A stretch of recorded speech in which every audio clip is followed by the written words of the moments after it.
Valeria, thank you so much for joining us at the Storytelling by and for Adults session here on Monday, December 5th, 2022. Please introduce yourself fully. Tell us about your work. Tell us where you're telling from, and please tell us a story. Hi, my name is Valeria, better known as Miss V the Storyteller. I have a podcast, and that's where the Miss V comes from. I live in the United States. I live in the state of Virginia, and I am so thrilled to be here. This is my second or my third time telling, and I'm telling you, you are amazing. I love being here. My story is a personal story, so here we go. When I was a teenager, I loved spending time with my auntie. Her name was Aunt Sissy, and we loved her. I mean, she had a beautiful smile. She was always happy. She was always fun to be with. But she wasn't your typical auntie. My Aunt Sissy, she was blind. Now, I understand that she was blind, not from birth, but from diabetes. I didn't learn this until I was an adult, because the whole time that I knew her, she was blind. But that didn't stop her, and you could not tell that she was blind most of the time. Well, teenage years were hard for me, so I ended up spending a lot of time with her. Every weekend I would go to her house on a Friday, and I would not return home until Sunday. I would go to her house, I would take her shopping, I would do her hair, I would give her manicures, I would clean her house. Whatever she asked me to do, that's what I did. Well, this particular Saturday, she told me she wanted to go shopping. I said, sure, let's go shopping. I took her to one of our favorite stores. Now, when we get to a store, it's a little bit different because she is blind, whether she knows it or not. She's blind, so we have to put some things in place.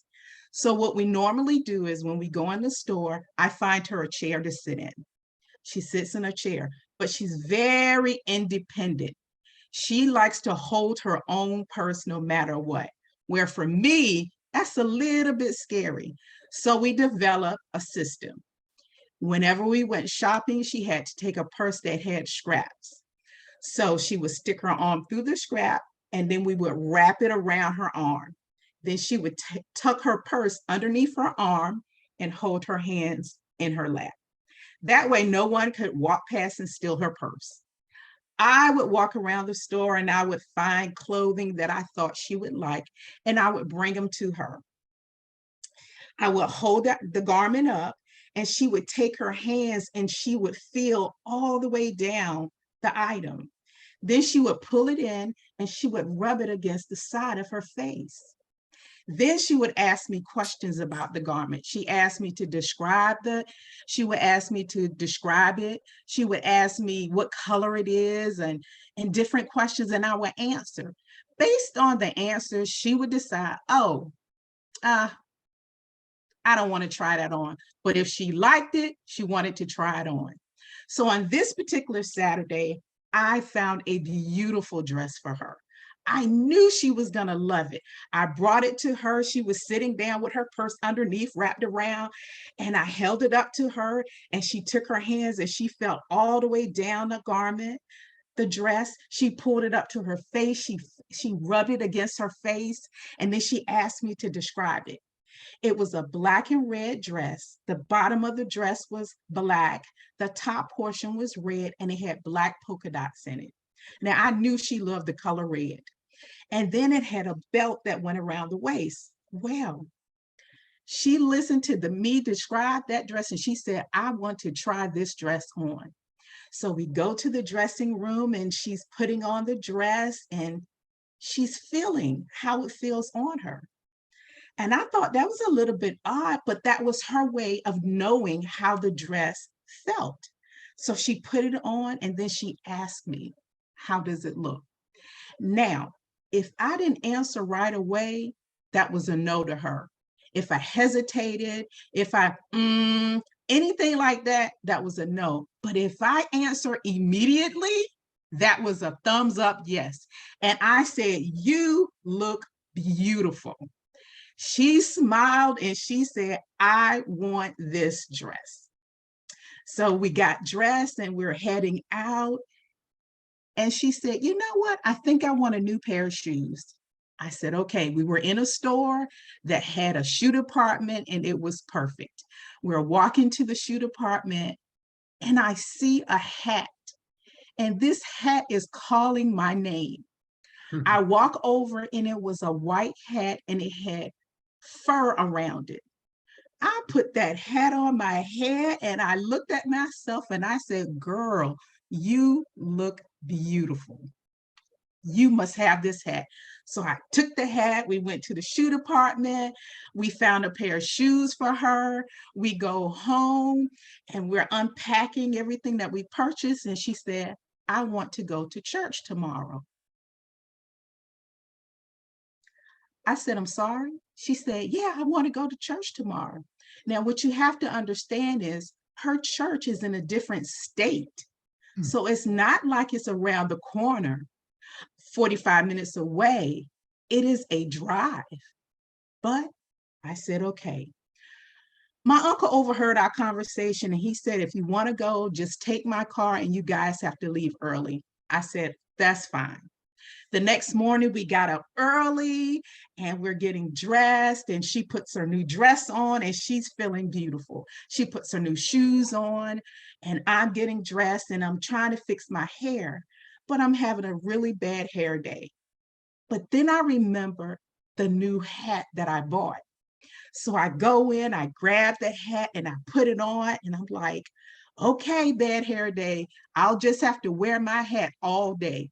So I put my hat on and I go down the hall and my uncle, he comes behind me and he sees both of us and he compliments his wife and he tells her how beautiful she looks in her new dress. And then he turns to me and he said, you look nice too. I love your hat and it looks so pretty on you. And I said, oh yeah, I'm just having a really bad hair day. I just can't get my hair right. I don't know what's wrong with this. So I just put this hat on and I'll just have to wear it all day. So we proceed and we go to the different state that took us 2 hours to get to. And we get to church on time. My aunt gets out the car and the compliments start. People were telling her how beautiful she was, how her dress looked so nice. But they were also complimenting me on my new hat. I got compliments all day, and so did she. After church, we went to visit her sister and we stayed there for a little while and then we left to return home. As we were coming back home, it was quiet in the car and that wasn't the norm. Usually we always talk about the service or we talk about, anything that happened, but she was so quiet and I didn't understand what was going on. When we got back to the house, she went into the house and she changed clothes and I was in the room packing because it was time for me to go back home. She called me into the room and she said, bring me your new hat. I said, oh, okay. I went and I got the hat and I brought it to her and she felt the hat and she went around the brim to felt the hat and she brought it up to her face and she rubbed it against her face and she said, describe the hat to me. And I said, well, it's a white hat and it has fur around the brim and the top of it is crocheted. It's just a regular hat. She said, okay. And she gave me the hat back and I went back in the room to continue to pack. Then she called me in the room again and she said, I want you to sit down. I need to talk to you. Now, me and my aunties, we've had conversations in the past before, but this was a first kind of conversation. She said, I want to talk to you about the way you see yourself. All day today, people were giving you compliments and they were telling you how pretty you are and how beautiful you looked in your hat. But every person that told you something, you told them something negative about yourself. You found something wrong with yourself. She said, but I was getting compliments and I was saying, thank you. I kept saying, thank you. And I was smiling, but you kept finding something wrong. You have a real problem and you need to work on it. I was so hurt because I never realized that that was something that I was doing. And my auntie being blind, I thought to myself, how could she know this about me? She didn't see my reactions or my response. But when you lose one sense, your other senses are heightened. And that is what happened. Her hearing, she could hear what I looked like. So I said to her, I will make a promise to you. I will try really hard not to do that. As I'm driving home, I could not get the conversation out of my head. And I promised myself that I would work very hard to just say thank you and not to say anything bad about myself. And I did good for a week. I was on the phone with my best friend and we were having a conversation and she gave me a compliment. And I reverted back to my old ways.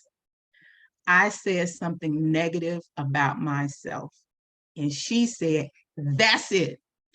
I am so tired of you always saying something negative about yourself, something bad. Every time I give you a compliment, you are always saying something bad about yourself. Today, it stops.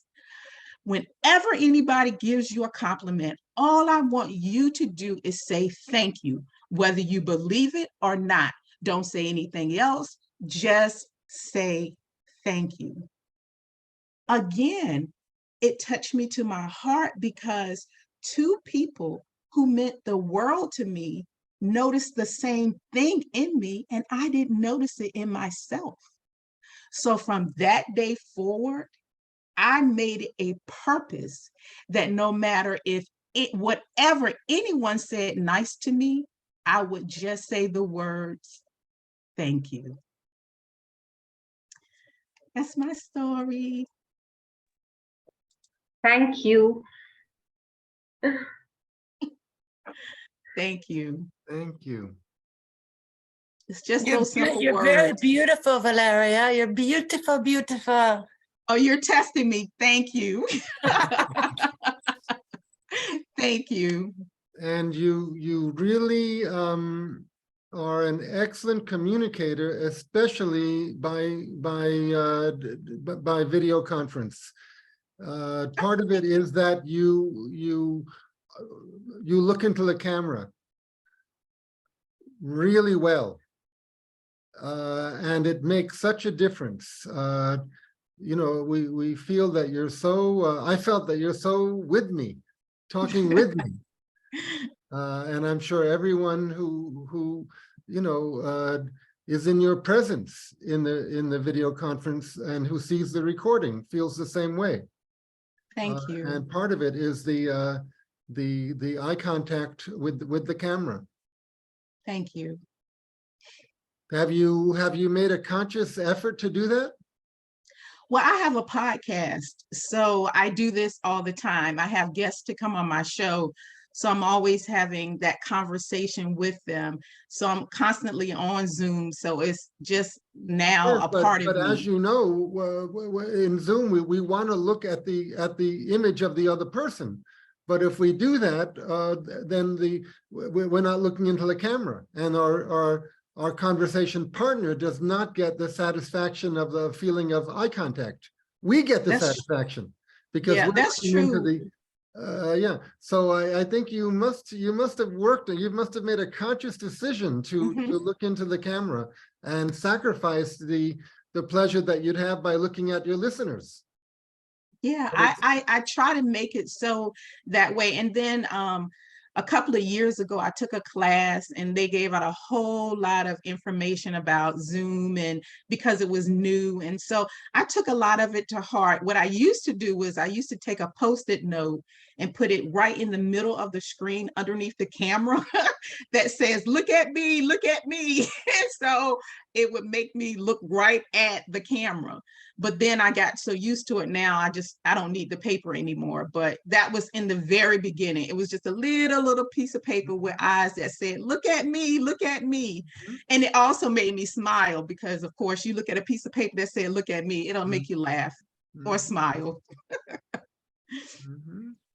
It's funny, as a storyteller, though, not looking directly at faces is really hard, and getting excited about a little green dot just doesn't do it. But I find that what you do is you kind of cultivate a peripheral vision Mhm. so that you know that there are faces there. And every now and again, I sneak down and I look at somebody if I'm telling to the little green dot, and I don't think it matters to glue yourself to the dot, because that's like staring at one person, which can be quite disconcerting in a live storytelling program if a storyteller is staring at you all the time. So I Yeah. don't know. And as I mentioned a couple hours ago, Zoom very kindly has given us the ability to move the rectangles around. So Mhm. one can place the rectangle, one can drag the rectangle of someone who feels like a good listener. We can Yeah. drag their rectangle to just below the camera. So they can Yeah. be the featured listener. Thank you all. Thank you for the feedback. I really do. I enjoy coming and doing this. You all are an amazing group of storytellers. Valeria, I want to share that your story, it's Barry, hi. I appreciated your story, and it reminded me of something that happened with me once where I learned the same lesson. And I was in a graduate program in theater, and I had done a performance, and I was in the office at the theater, and the executive directors or the artistic directors secretary, receptionist, she was like, "Oh, that was wonderful yesterday." And I think I must have said something like, "Oh, yeah, it was okay. I mean, I could have gone better." And she just very clearly said, "No, stop. Mhm. When someone gives you a compliment, just say thank you, because that gives them a gift back." And it totally stopped me in my tracks, and I was very grateful to her for saying Yeah. that, because it took the weight off. You don't have to engage in a conversation. I just say, "Thank you. That's so kind. Thank you. I appreciate it. Thank you so much." Yeah, And my auntie, yeah, that's it. That is something that I've never forgotten. And I couldn't wait to share that story, because as the world, everything that's going on around us, we can get so wrapped up in it, and we just forget to say a simple thank you. Just thank you. and it also works in a opposite way when we have to apologize for something. When I have to apologize for something, it's good to just say, "Oh, I apologize, period." But not, I'm "I sorry. apologize, but it wasn't really my fault because da, da, da, da, da, da, da." It's good to let it just sit and not Mhm. try to evade or uh, get away from it. Yeah, it's a great lesson.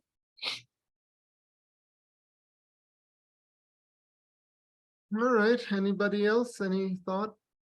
Resonation?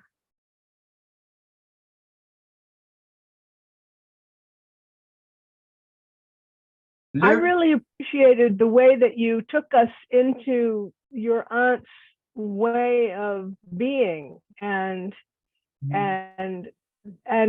helped us feel the kind of fine line you have to walk between giving her independence and protecting her when you're with her out in the world.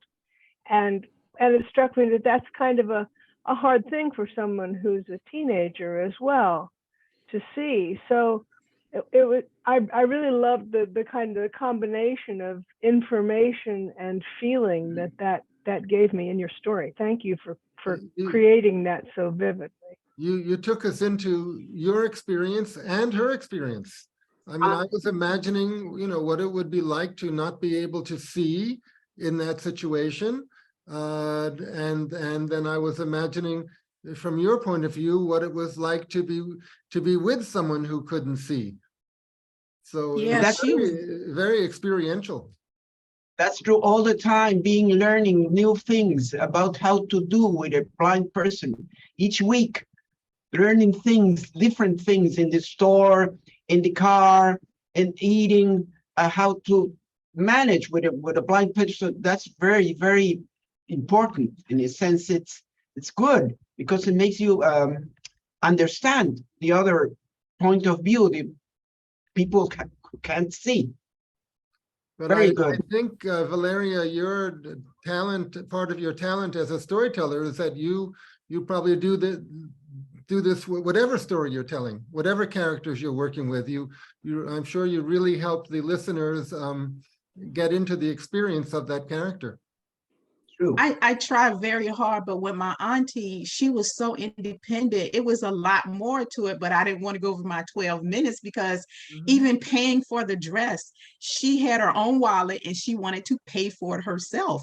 And she went into her purse and she had her money folded a certain way so she would know what the bills were. And even with the coins, she would rub them and she would feel a certain way and she would know what they were. And I let her do that because it kept her independence. So I learned a lot with her.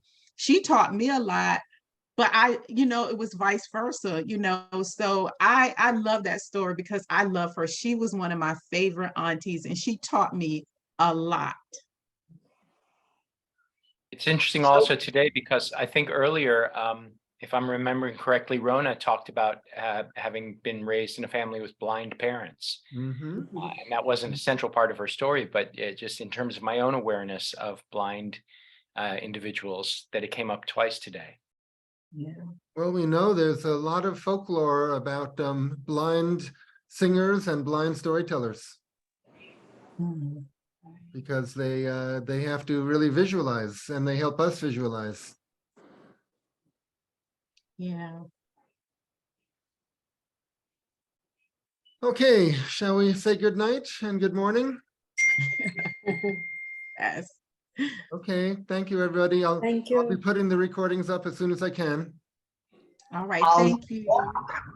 Thank you. Thank you, everyone. Okay, Thank you so much. Thank you so much, everyone. Thank you. Thank you so much, everyone.